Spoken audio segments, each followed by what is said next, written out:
our guest line and bring on Jim Satalin to talk some SU basketball. And, Coach, we asked this to Matt Park yesterday. Curious to get your perspective as well. So we saw this team against Houston, and they were right there, and they didn't have their best player. And they beat Tennessee, and they didn't have their best player. And now the second half of the year, we've seen a few non-competitive games, right? The NC State game got away. North Carolina, they were down 30-plus before making it respectable. They lose by 37 at Duke. What has happened from the beginning of the season with the way they were playing to where they are now, why they've had some of these non-competitive games? That's a pretty good question, I think, Steve. I'm sure that the coaches would have maybe a better understanding of that. I kind of think that the teams that we didn't compete well with, Duke, North Carolina, are just better than Syracuse. They have better talent, they're bigger, and I think that's part of it, that they just don't have quite the same kind of talent that some of the other teams have. I think some of it's gotten away at the end from them in a number of the games. You mentioned the Houston game, and I kind of go back to that all the time, that that was the game that Kelvin Sampson, the coach at Houston, after the game said, Syracuse deserved to win this game because they played a lot harder than we did. Yeah. And that's an interesting statement from a guy like Sampson, whose team always plays hard. And I'm not saying that Syracuse doesn't play hard now. They do. But I think they seem to be lacking a little bit of the confidence to be able to win these kind of games now, or to be competitive in these games. But tomorrow, I expect them to be competitive in this game, of course, depending upon the two big kids from Carolina. But I would think that, maybe the Duke game was just one of those things that happened. They were down 5 with 3 minutes to go in the half, and had been playing okay, and made 3 really silly mistakes. 2 turnovers by Freeman and a turnover by Kings, and unforced, really. And, they go down on live ball turnovers and go in and score, and all of a sudden you're walking out at halftime thinking you played pretty well, and you're down 16. And then they blew it open to start the second half, and then it just got away from them. But I kind of think that maybe the expectations were a little bit too high to start the year, from me as well as I think probably from everybody else. And it just hasn't quite worked out the way that people thought it was going to. Coach, what do you make of the play of J.J. Starling? It seems like, I don't know if it's a mental thing, an injury thing, but it feels like he is probably having his worst season at Syracuse in his senior season. I think 2 things. One, I think you hit it on. He got hurt a couple of years ago. He hurt his shoulder and missed, a lot of time from that. And I think everything kind of changed on him. His shot and everything else, and he's never been able to quite get that back. Obviously, the weakest part of his game is his shooting, three-point shooting and so on. He's not a good foul shooter, and things have just kind of gone south for him from a mental standpoint with that. So I think he was hurt. And I think, I don't know necessarily if he's hurt now, but I think that changed his rhythm and his routine and a lot of different things with it. And then I think, last year he played 38-plus minutes a game. This year he's not. And I think because, you've got George and you've got Anthony and, those guys have got to play some minutes as well. And that's a change. That's for a player's psyche, to go from 38 to 28 is a big change. And I think he, if you're winning, if you're really winning and things don't, those kind of things don't make any difference. But I think if you're losing and you're not having the kind of year that you think you were going to have before time, and remember, he got hurt before the year this year, too. Hit his hand in an accident of some sort, and that set him back in the beginning. And so a lot of things kind of went into it. He's not having his best year. There's no question of that. And he's such a great kid. and he's a good worker. And I'm hoping maybe in these last 4 or 5 games, 6 games, whatever it's going to be, that he can kind of refine his what he's been capable of doing here in the past. Yeah, and how about the other returning player in Donnie Freeman? How would you assess his season, and what do you think the future holds for him? Do you think he's playing college basketball next year? Do you think he ultimately decides that he wants to get his professional career started in the G League or overseas? So kind of a two-part question. Evaluate his season, then what do you think is next for him?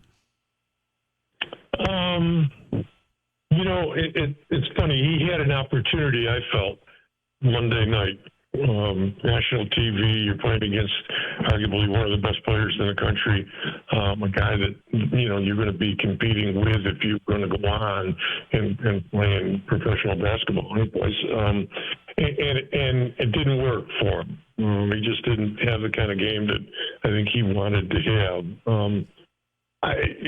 Interestingly enough, in terms of talking about coming back or going to another school or going into the pros, I think, Steve, honestly, it's probably money. I don't know how much money he's making. I don't in the NIL, but if it's a significant amount of money, and he gets that same kind of money either here or someplace else.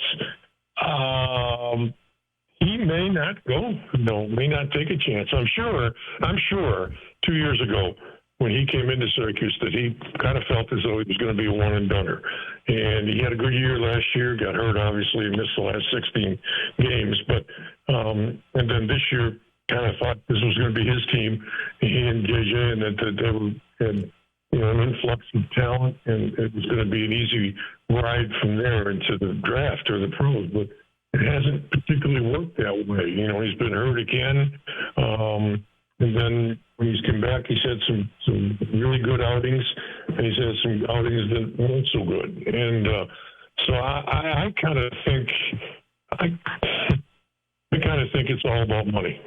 And if he gets enough money and decides he's going to stay here, I can't see him getting at this point in time anyways, getting drafted. I can't see him, making that kind of money in the pros that he could probably make in college.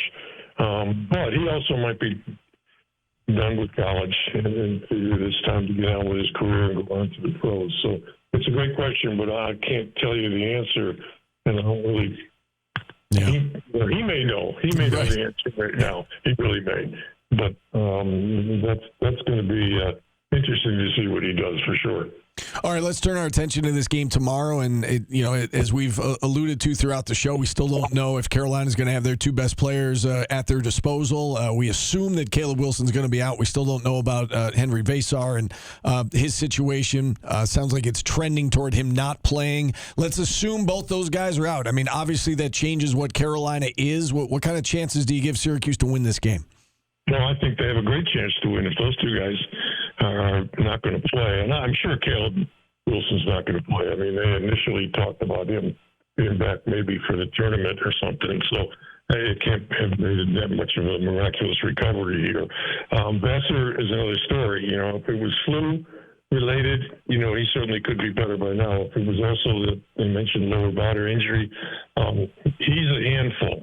He's a big physical player that Syracuse struggles against. As good as William Kyle is and has been for us, I think that he really, this kid presents all kinds of problems. So if those two guys don't play, I thought Syracuse was a 3.5-point underdog. I bet it's got to have something to do, obviously, with the two guys not playing. But if they don't play, I would very much expect Syracuse to win this game.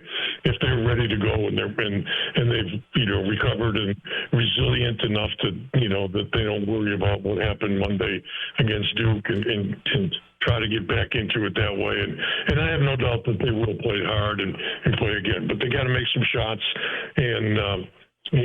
But I think if those two guys don't play, Syracuse is going to win the game. Yes. Coach, I'm sure you've never been in the position that Coach Autry is in where you're coming off a loss like Duke. You never got blown out like that. But if you had... Wait a minute. Hold it. first year coaching at St. Bonaventure, we went and played at UCLA with John Wooden and Bill Walton and Marcus Johnson and Richard Washington in that group, and we lost 111 to 58. Okay, so you have. Well, So I got red beat by a mile, believe me. Yeah. so what do you say to your team after that? First, if you're honest about it and you kind of look you look at yourself in the mirror, you say to yourself, that team was a lot better than us.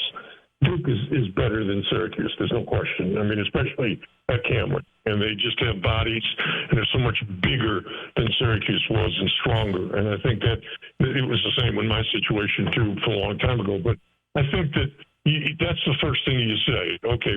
But second thing you say is, how could we have made this much more competitive? Not necessarily winning, but lose by 12. Or lose by 14. And I think what happened was that they got shell-shocked at the end of the first half and the beginning of the second half, and all of a sudden we looked around and we said, holy cow, we were just down 5, now we're down 25. And I think that took a lot of steam out of them. They didn't play defense the rest of the first game, and I think that caught them. So I think they've had some time now to really talk about this thing and go through it and say, okay, we have another opportunity now.